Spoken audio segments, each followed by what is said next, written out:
Hey everybody, I'm Dan from DanRH Drum Channel. Thanks for watching my Playing My video series. And please make sure to hit the subscribe button as I have a lot of content that continues to grow. I love posting videos about drums, gigging, and providing tips for drummers based on my 50 years experience. I currently have 9 acoustic drum sets that I gig or rehearse with. And I have an old saying, if I'm not playing them, they're gone. I'm not a collector. However, my love for drums and drumming runs long and deep. I've been extremely lucky to have accumulated some great kits throughout the years, and yes, there are quite a few that I wish I had held on to.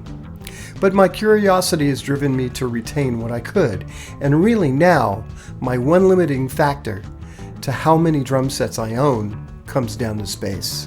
I just have no more room for more. So what I do is when I decide I want to move on to another drum set, I'll sell one of mine I currently use. As long as my wonderful, supportive wife is on board, I'm good to go. I've created separate videos for each kit, which I've compiled into this one. I've tried to play the same riffs so you can get an idea of what they sound like compared to each other. I've also used a unique and simple way of recording the audio. I use a device called a Tascam DR05X linear PCM recorder. Basically, a handheld MP3 wave recorder which has a set of stereo mics inside the unit. I think it cost around $100. I suspended it above the kit like an overhead mic. That's it. And processing of the audio was not used. So what you hear is what you get. I've also noted what heads I'm using on each kit in the video.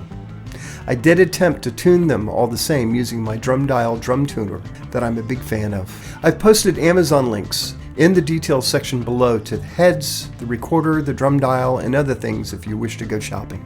So, a brief description of what you're going to see and hear is needed. The 9 kits I will be demonstrating are my only true vintage kit that is almost as old as I am, my Rogers Holiday kit, circa mid-1960s. In my humble opinion, this kit holds up to any of the modern kits I now own. They're that good. There truly is a reason why Gene Krupa and Buddy Rich played them. I used to play one back in high school, back in the 60s and 70s, in the jazz band, since my school had a deal with Rogers drums. I had no idea of the quality that I was sitting behind. I was a hardcore Ludwig guy, thank you Ringo. Still am, but that's another story. Next, my newly acquired Gretsch Broadkaster kit and a Pewter sparkle wrap. It's 3-ply maple poplar goodness. This is my second Broadkaster kit I've owned. Really, I've never played a bad Gretsch kit. I've loved almost every one that I've owned. Third kit? This is a kit I had Summit Drums make me for my high school's 50th reunion, which I was lucky to have played. Single-ply mahogany planks that were steam bent by the builder and owner Gary Posey, who does an incredible job. They're beautiful drums which won't break the bank either. Check them out. Fourth, my Yamaha Stage Custom Kit. They're absolutely the best value kit for your money. I leave these at home in my studio for rehearsal and practice, as I like to keep one kit set up at all times. The Stage Customs get that job. Oh, and in the video, this is the only kit where I'm using a 20-inch bass drum in a 14-inch floor tom. Next up, my beloved Yamaha Club Custom Kit. These incredible drums were only produced for 3 or 4 years for some reason, and were the last line of Yamaha drums produced at the Sakai plant in Japan before Sakai broke off to start their own drum business. Also, as I understand, even though Yamaha would love to start up the Club Customs again with these finishes, they're having problems finding the artisans that originally painted them. Truly one of my favorite kits ever. Sixth kit is my Yamaha Absolute Hybrid Maple Kit. Words cannot really express how these drums sound. Just incredible with the amazing Yamaha quality. Check them out if you can. My newest kit is my Tama Star Walnut Kit.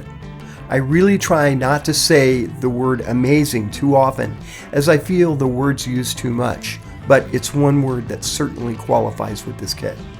Like the saying goes, they're like butter. And I waited a year to get them. I usually buy used, but not this kit. And its yellow finish is an homage to the great Tony Williams, may he rest in peace. 8th kit, my D'Amico Maple Kit. I picked this kit up made in the 1990s from my local drum shop, Dub's Drum Basement, here in Dublin, California.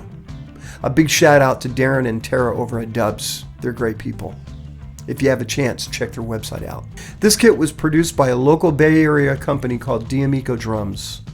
I've seen quite a few D'Amico kits played by major bands out there over the years, and a few that come to mind are Third Eye Blind, the Robert Cray Band, and of course the great Jim Bogus from the Counting Crows, who used to play with Sheryl Crow and the Dixie Chicks. I'm about 99% sure that this is the kit that Jim played with Sheryl at Woodstock 99.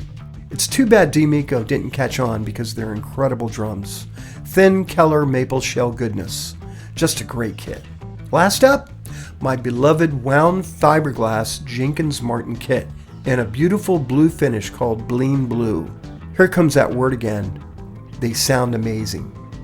This is a kit I always use when playing in the sun and always get compliments on them. I've put together 3 sections of all 9 kits played. First section, a simple groove. The second set of playing on each kit is inspired by Gene Krupa's rendition of Sing Sing Sing. And the third section will be just me having some fun on each kit. Actually, it's all fun, isn't it? So that's it. I hope you enjoy, and please make sure to check out the individual videos I've created on each kit. Keep drumming!